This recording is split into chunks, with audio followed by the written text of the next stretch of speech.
அனைவருக்கும் வணக்கம். Autonomous colleges அப்படின்னா என்ன?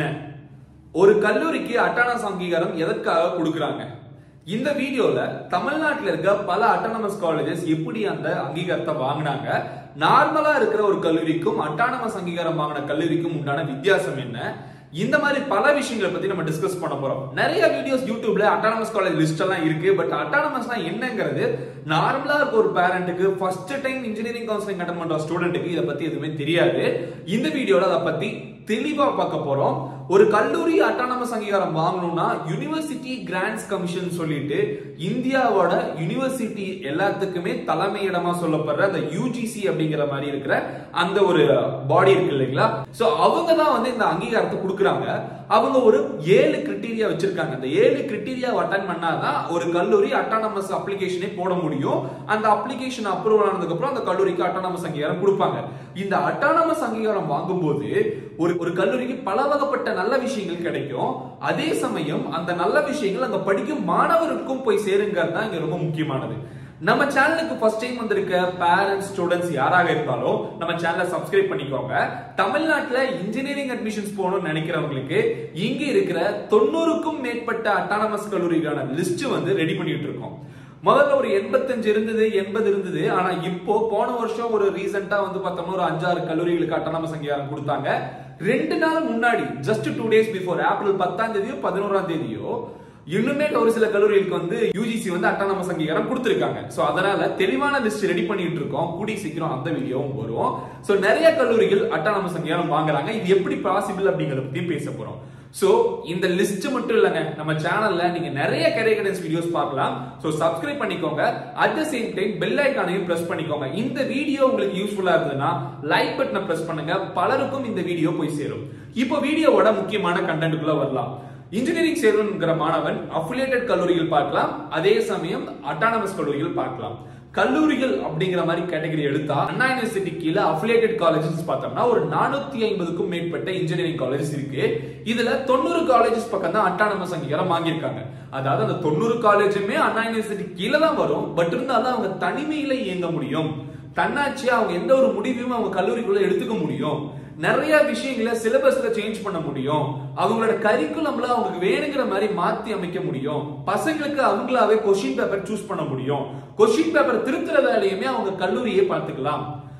பாஸ் பர்சன்டேஜ் அவங்களே கொடுத்துக்கலாம். டிகிரி சர்டிபிகேட் அந்த கல்லூரியே கொடுத்துக்கலாம். இந்த மாதிரி பல வகைப்பட்ட பெனிஃபிட்ஸ் வந்து அட்டானமஸ் கல்லூரிக்கு இருக்கு. ஆனா அஃபிலியேட்டட் கல்லூரிக்கு இந்த மாதிரி எதுவுமே கிடையாது. எல்லா விஷயமும் அண்ணா யூனிவர்சிட்டி சென்னை சிஇஜி கேம்பஸ்ல தான் எல்லாமே அங்க நடக்கும். அண்ணா யூனிவர்சிட்டிக்கு தனியா அங்க ஒரு ஒதுக்கீடு கொடுத்திருக்காங்க. 450 காலேஜஸ்ல ஒரு 100 காலேஜஸ் போக மீதி இருக்க 350 to 360 காலேஜஸோட சர்டிபிகேட்ஸ், எக்ஸாம் பேப்பர்ஸ் எல்லாமே அந்த அண்ணா யூனிவர்சிட்டி சென்னைக்கு தான் போகும். சோ இதுதான் அஃபிலியேட்டட் காலேஜஸ்க்கும் அட்டானமஸ் காலேஜஸ்க்கும் உண்டான மேஜரான டிஃபரன்ஸ். இனிமே சொல்ல போனா ஒரு கல்லூரி அட்டானமஸ் அங்கீகாரம் வாங்கணும்னா ஒரு 7 கிரைட்டீரியான்னு சொன்னேன் இல்லையா, அது என்னங்கிறத இப்ப பார்த்தலாம். ஃபர்ஸ்ட் திங், மினிமம் ஒரு 10 வருஷம் அந்த காலேஜ்க்கு ஏஜ் ஆயிருக்கணும். சொல்ல போனா அந்த காலேஜ் தொடங்கி ஒரு 10 வருஷம் கடந்திருந்தா தான் அவங்க அந்த அப்ளிகேஷனே போட முடியும். செகண்டா இருக்கிற ரொம்ப முக்கியமான விஷயம், அந்த காலேஜ் வந்து நாக்ல ஏ கிரேடாவது வாங்கியிருக்கணும். நாக் அப்படிங்கிறது பார்த்தோம்னா அது வந்து இந்தியன் கவர்மெண்டோட கிரேடு கொடுக்குற ஒரு கமிட்டின்னு சொல்லலாம். அதை பத்தி தனி வீடியோவா போடுறேன். சில கல்லூரிகள் வந்து எங்க காலேஜ்ல நாக் ஏ கிரேடுன்னு சொல்லுவாங்க, ஏ பிளஸ் கிரேடுன்னு சொல்லுவாங்க, ஏ பிளஸ் பிளஸ் கிரேடுன்னு சொல்லுவாங்க. ஒரு சில கல்லூரிகள் பி பிளஸ் கிரேடு சொல்லுவாங்க. இந்த மாதிரி ஏ பி சி அப்படிங்கிற மாதிரி கிரேட்ஸ் இருக்கு. டி கிரேடு கூட கொடுத்திருக்காங்க. டி கிரேட்னா சுத்தமாவே வந்து அந்த கல்லூரிகள் எதுக்குமே தகுதியற்ற கல்லூரிகள் சொல்லுவாங்க. அந்த மாதிரி கிரேடு கொடுக்கிற கமிட்டி தான் இந்த நாக். சோ நாக்ல மினிமம் ஒரு ஏ கிரேடாவது வச்சிருந்தா தான் இந்த அட்டானமஸ்க்கு அவங்க அப்ளை பண்ண முடியும். ஒருவேளை அந்த நாக் கிரேடு வாங்காம என்பிஏன்னு சொல்லுவாங்க, நேஷனல் போர்ட் ஆஃப் அக்ரெடிடேஷன் சொல்லுவாங்க. சோ அந்த அக்ரெடிடேஷன்ல மினிமம் அவங்க 3 கோர்ஸ்க்காவது என்பிஏ அக்ரெடிடேஷன் வாங்கணும். என்பிஏ அக்ரெடிடேஷன் ஒரு கோர்ஸ்க்கு எப்படி கொடுப்பாங்க, அதுக்கும் தனியா நான் வந்து விளக்கத்தோட ஒரு வீடியோ கொடுக்குறேன். சொல்ல போனா அதெல்லாம் வந்து இந்த பிஹெச்டி முடிச்ச ஸ்டாஃப்ஸ் இருக்கணும், அந்த கோர்ஸ்ல வந்து தேவைப்பட்ட லேப் ஃபெசிலிட்டிஸ் இருக்கணும், எக்ஸ்ட்ரா கரிக்குலர்ல நிறைய விஷயம் சொல்லி கொடுக்கணும். இந்த மாதிரி நிறைய விஷயம் இருந்தாதான் என்பிஏ அக்ரெடிடேஷனே ஒரு கோர்ஸுக்கு கிடைக்கும். ஒரு கல்லூரியில 10 கோர்ஸ் இருக்குன்னா மினிமம் 3 கோர்ஸ்க்கு இந்த என்பிஏ அக்ரெடிடேஷன் வாங்கியிருந்தாலும் அந்த கல்லூரி எலிஜிபிள் தான். ஃபர்ஸ்ட் கண்டிஷன் 10 வருஷம் ஏஜ் ஆயிருக்கணும். செகண்ட் கண்டிஷன் நாக் கிரேட் வச்சிருக்கணும், இல்லாட்டி என்பிஏ அக்ரெடிடேஷன் வச்சிருக்கணும். மூணாவதா சொல்லப்படுது என்னன்னு பார்த்தோம்னா அந்த கல்லூரியில மினிமம் 60% ஆவது கடந்த 3 வருஷம் அட்மிஷன் ஆயிருக்கணும். 350 இன்டேக்கா இருக்குன்னா அவங்க மினிமம் 170 இன்டேக்காவது வாங்கியிருக்கணும். போன வருஷம் அந்த 170 சீட்டா ஃபில் ஆயிருக்கும்.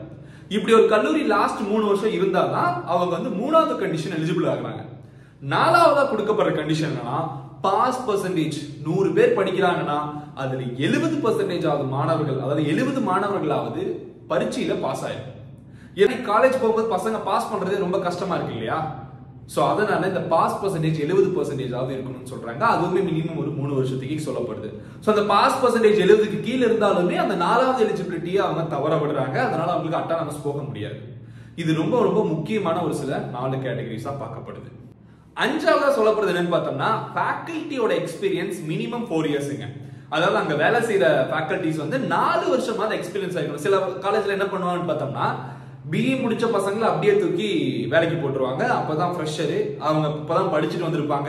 வெளியே வந்தவொடனே கம்பெனிக்கு வேலைக்கு போறது போல டீச்சிங் ப்ரொஃபஷனுக்கு வந்துருவாங்க. இனிமே ஒரு சில பேர் எம்இ முடிச்ச உடனே வந்து அவங்க டீச்சிங் ப்ரொஃபஷனுக்கு போட்டுருவாங்க. எல்லாருமே அங்க அந்த கல்லூரியில வந்து ஃப்ரெஷர்ஸா இருந்தாங்கன்னா அவங்க அட்டானமஸ் அங்கீகாரம் வாங்க முடியாது. மினிமம் அங்க வேலை செய்யறவங்க எல்லாருமே 4 வருஷமாவது எக்ஸ்பீரியன்ஸ் ஆயிருக்கணும். அதுங்க ரொம்ப ரொம்ப முக்கியமான கேட்டகரியா பார்க்கப்படுது. இதான் 5வதா அவங்க சொல்ற எலிஜிபிலிட்டிங்க. அடுத்த கட்டமா இன்னொரு 2 எலிஜிபிலிட்டி இருக்கு. இது ரொம்ப டெக்னிக்கல் டேர்ம்ஸ். அது வந்து நமக்கு தேவையில்லை. பிகாஸ் அது வந்து ஃபேக்கல்டிஸோட கவுண்ட், பிஹெச்டி ரேஷியோ, சில டெக்னிக்கல் டேர்ம்ஸ் எல்லாம் இருக்கு. அதை பத்தி நம்ம பார்க்க வேணாம். இந்த 5 எண்ணம் ரொம்ப ரொம்ப முக்கியமானது. இந்த 5 எண்ணம் வந்து அஃபிலியேட்டட் கல்லூரியில இருக்கிறதுக்கான வாய்ப்புகள் குறைவு. மேபி ஒரு சில அஃபிலியேட்டட் காலேஜஸ் வந்து ஏன் இன்னும் அட்டானமஸ் ஆகாம இருக்காங்கன்னா அவங்களோட ஏஜ் வந்து 10 வருஷத்துக்கு கீழே இருக்கணும். இல்லைன்னா 10 வருஷம் தாண்டியும் நான் சொன்ன ஃபெசிலிட்டிஸ் இல்லாம கூட இருக்கலாம். சரிங்களா? ஓகே, இப்போ ஒரு காலேஜ் அட்டானமஸ் அங்கீகாரம் வாங்கறதுக்கான தகுதிகளை பார்த்துட்டோம். அட்டானமஸ் அங்கீகாரம் வாங்கிட்டாங்கன்னா அவங்களுக்கு வர பெனிஃபிட்ஸ் என்னங்கறத இப்ப பார்ப்போம். ஃபர்ஸ்ட் திங் என்னன்னு பார்த்தோம்னா flexibility towards greater improvement of college academic performance. இதான் ரொம்ப ரொம்ப இம்பார்ட்டன்ட். ஒரு காலேஜுக்கு முற்றிலுமாவே ஃப்ரீடம் கொடுக்க போறோம். நீங்க அட்டானமஸ் வாங்கிட்டீங்கன்னா, ஃபார் எக்ஸாம்பிள் இன்னைக்கு அட்டானமஸ் வாங்கின காலேஜ் என்ன பண்றாங்கன்னா கம்ப்யூட்டர் சயின்ஸ் மாதிரி கோர்ஸ் எடுக்கிற மாணவர்களுக்கு artificial intelligence, machine learning, deep learning, augmented reality, virtual reality, quantum computing, blockchain technology, cryptocurrency, cyber security, இந்த மாதிரி கோர்சஸ் எல்லாம் அடிஷனல் கோர்சஸா கொடுக்குறாங்க. இதெல்லாம் அவங்களோட கரிக்குலம் டெவலப் பண்றதுக்காக அவங்க மெனக்கெட்டு கொடுக்குற விஷயம். அதே சமயம் அண்ணா யூனிவர்சிட்டிக்கு அஃபிலியேட்டட் காலேஜஸ் வந்து இந்த மாதிரி அவங்க தோன்ற மாதிரி அவங்க சிலபஸை மாத்திக்க முடியாது. அண்ணா யூனிவர்சிட்டி கொடுக்குற சிலபஸே இருக்கும்.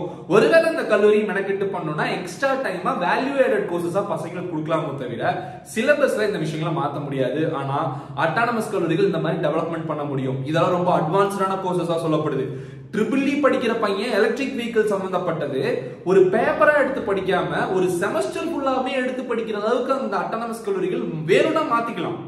ஃபார் எக்ஸாம்பிள் வந்து ஒரு 4 பேப்பர் வந்து செமஸ்டருக்கு ஒரு பேப்பரா 4 செமஸ்டருக்கு வந்து எலக்ட்ரிக் வெஹிக்கிள் பத்தி விஷயங்களை வந்து ட்ரிபிள் இ பசங்க சொல்லி தர முடியும். மெக்கானிக்கல் இன்ஜினியரிங்க்கு இன்னைக்கு robotics, machine learning, deep learning மாதிரி விஷயங்களை அந்த கல்லூரி தேவைப்படுதுன்னா அவங்களோட சிலபஸை மாத்தி அமைக்க முடியும். இந்த மாதிரி சிலபஸை மாத்தி அமைக்கிற அங்கீகாரம் ஃப்ரீடம் அட்டானமஸ் கல்லூரிக்கு இருக்கு. அது ரொம்ப ரொம்ப இம்பார்ட்டண்டா பார்க்கப்படுது.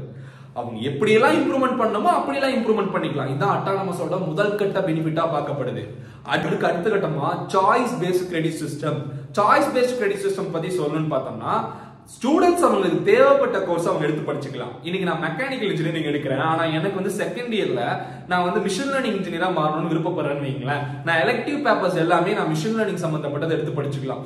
இல்லைன்னா ஒரு செமஸ்டர் நான் படிக்காம வெளியே கம்பெனிக்கு போய் மிஷின் லேர்னிங்ல ஒரு ப்ராஜெக்ட் பண்ணிட்டு வரேன், எனக்கு 6 மாசம் பிரேக் கொடுங்கன்னு கேட்டா அட்டானமஸ் கல்லூரிகள் அந்த 6 மாசம் பிரேக்கையும் கொடுக்க முடியும். யோசிச்சு பாருங்க, பையன் படிக்கும் போது 6 மாசம் காலேஜே வரல. ஆனா அவன் வெளியே போய் அந்த ப்ராஜெக்ட பண்ணி முடிச்சுட்டு வந்ததுக்கு அப்புறம் அந்த 6 மாசம் அவன் படிக்க வேண்டிய ஒரு 4 சப்ஜெக்டோ 5 சப்ஜெக்டோ அவன் அடுத்தடுத்த செமஸ்டர்ல 2 பேப்பரா சேர்த்து படிச்சு கிளியர் பண்ணிக்கலாம்.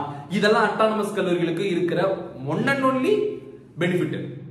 அதுக்கு அடுத்த கட்டமா ஷார்ட் டேர்ம் கோர்சஸ் எவ்வளவுலாம் அவங்க லான்ச் பண்ணுமோ லான்ச் பண்ணிக்கலாம். இப்பெல்லாம் டபுள் டிகிரி மாதிரி எல்லாம் ஒரு சில விஷயங்கள் சொல்லிட்டு இருக்காங்க இல்லையா? சோ இதெல்லாம் அட்டானமஸ் காலேஜ்ங்கிறப்ப இன்னுமே உங்களுக்கு பெனிஃபிட் ஜாஸ்தி. அடுத்த கட்டமா ரொம்ப முக்கியமான விஷயம் ஓன் பேப்பர் கரெக்ஷன். இன்னைக்கு நிறைய பேருக்கு இருக்க ப்ராப்ளம், அண்ணா யூனிவர்சிட்டியில பரீட்சை எழுதணும்னா நிறைய அரியர் விழுகுது, காரணம் என்னன்னு தெரியல அப்படிங்கிற மாதிரி சொல்றாங்க. பட் இங்க இவங்களாவே கொஸ்டின் பேப்பர் சூஸ் பண்ணிக்கலாம், இவங்களாவே கொஸ்டின் பேப்பர் திருத்திக்கலாம். At the same time pass பர்சன்டேஜ்ங்கிறது கொஞ்சம் ஜாஸ்தி வருதுன்னு எதிர்பார்க்கலாம். பிகாஸ் அட்டானமஸ்ங்கிறப்போ அந்த கல்லூரியோட பாஸ் பர்சன்டேஜ் அவங்க மெயின்டைன் பண்ணும், பசங்களுக்கு நல்லா சொல்லி கொடுப்பாங்க, அவங்களே கொஸ்டின் பேப்பர் எடுக்கிறதுனால ஈஸியா கிராக் பண்ணிட முடியுது பசங்களால. அட்டானமஸ்ல அது ஒரு மிகப்பெரிய அட்வான்டேஜா பார்க்கப்படுது. அதுக்கு அடுத்த கட்டமா அவங்களே ஸ்டூடெண்ட்ஸ்க்கு அவார்ட் கொடுக்கலாம், அவங்களே டிகிரியும் ப்ரொவைட் பண்ணலாம். இன்னைக்கு வந்து அண்ணா யூனிவர்சிட்டியில டிகிரி கொடுக்குறாங்கன்னா எல்லாத்துக்குமே ஒரே மாதிரி டிகிரி அண்ணா யூனிவர்சிட்டில இருந்து வரும். ஆனா அட்டானமஸ் காலேஜ்னா அவங்களாவே டிகிரியை கொடுக்க முடியும். ஆனா அண்ணா யூனிவர்சிட்டியோட பிக் ஆஃப்ல அவங்களுக்கு கீழே இவங்க டிகிரி கொடுத்துக்கலாம். சரிங்களா? ஆனா இந்த விஷயங்கள் எல்லாமே அண்ணா யூனிவர்சிட்டி கீழே தான் வரும். ஓகேங்களா? சோ இது வந்து அண்ணா யூனிவர்சிட்டின்னு மட்டும் கிடையாது, ஆர்ட்ஸ் அண்ட் சயின்ஸ்க்கு பாரதியார் யூனிவர்சிட்டி கீழே வரும். இனிமே ஒரு சில யூனிவர்சிட்டி கீழே அட்டானமஸ் கல்லூரிகள் ஆர்ட்ஸ் அண்ட் சயின்ஸும் இருக்கு. சரிங்களா? At the same time employability ரொம்ப ரொம்ப ஈஸியாகுங்க. அது என்ன எம்ப்ளாயபிலிட்டினா வேலை வாய்ப்பு ஜாஸ்தி. இன்னைக்கு ஒரு கம்பெனியோட ஹெச்ஆர் வராங்கன்னு வச்சுக்கோங்களேன், அவங்க ஃபர்ஸ்ட் அட்டானமஸ் காலேஜ் தான் போய் பார்க்கணும்பாங்க. ஏன் அட்டானமஸ் காலேஜ்னு பார்த்தோம்னா அந்த கம்பெனியோட ஹெச்ஆரே வந்து பார்த்தோம்னா ஏதாவது ஒரு கல்லூரியில் இன்ஜினியரிங் படிச்சுதான் அந்த கம்பெனியில ஹெச்ஆரா உட்கார்ந்துட்டு இருப்பாரு. அவருக்கு தெரியும் அட்டானமஸ் காலேஜ்னா சிலபஸ் அவங்க தனியா வச்சுக்கலாம், பசங்களுக்கு தேவைப்பட்ட மாதிரி பெட்டர்மெண்டான விஷயங்களை பண்ணி கொடுக்கலாம். சோ நல்லா படிப்பாங்க பசங்க, கரிக்குலமா ப்ராஜெக்ட் ஓரியன்டா மாத்தி வச்சிருப்பாங்க. காரணத்துக்காகவே ஒரு கம்பெனி ஹெச்ஆர் வராருன்னா அவர் அட்டானமஸ் கல்லூரி நோக்கி போவாரு. சோ இதனால வேலை வாய்ப்புகள் ஜாஸ்தி கிடைக்கும். சோ எம்ப்ளாயபிலிட்டி ரொம்ப ஈஸியா இருக்கும். நீங்க படிக்கிறதே வந்து பார்த்தோம்னா சாய்ஸ் பேஸ்ட் கிரெடிட் சிஸ்டம். உங்களுக்கு என்ன சாய்ஸோ அதை சூஸ் பண்ணி அதுக்கான கிரெடிட்ஸ் வாங்கி படிக்கிறது. இந்த மாதிரி பலதரப்பட்ட விஷயங்கள் அட்டானமஸ் கல்லூரிகள் இருக்கு. அப்போ பேரண்ட்ஸ்க்கு இப்போ வர டவுட் என்ன பார்த்தோம்னா, எங்க பசங்களை அட்டானமஸ்ல தான் படிக்க வைக்கணும், அஃபிலியேட்டட்ல படிக்க வைக்க கூடாதான்னு கேட்காதீங்க. அஃபிலியேட்டட் கல்லூரிகளும் சிறப்பா தான் பண்ணிட்டு வராங்க. அட்டானமஸ்க்கும் அஃபிலியேட்டடுக்கும் வித்தியாசம் தான் இந்த வீடியோல இருக்கோ தவிர அட்டானமஸ் தான் சிறந்தது, அஃபிலியேட்டட் சிறந்தது கிடையாதுங்கிறது நான் சொல்ல வரல.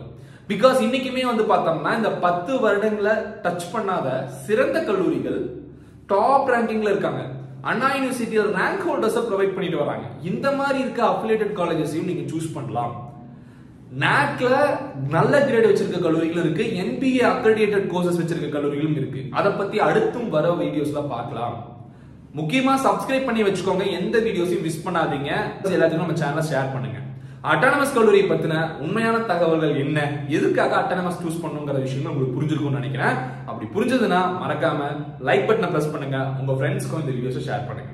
இந்த வீடியோவை இதோட முடிச்சுக்கலாம். அடுத்த கட்டமா வேறொரு வீடியோல வேறு ஒரு சில இன்ஃபர்மேஷன்ஸ் பத்தி ஷேர் பண்ற வரைக்கும் signing off USGP. Thanks for watching. Have a good day and take care. Bye.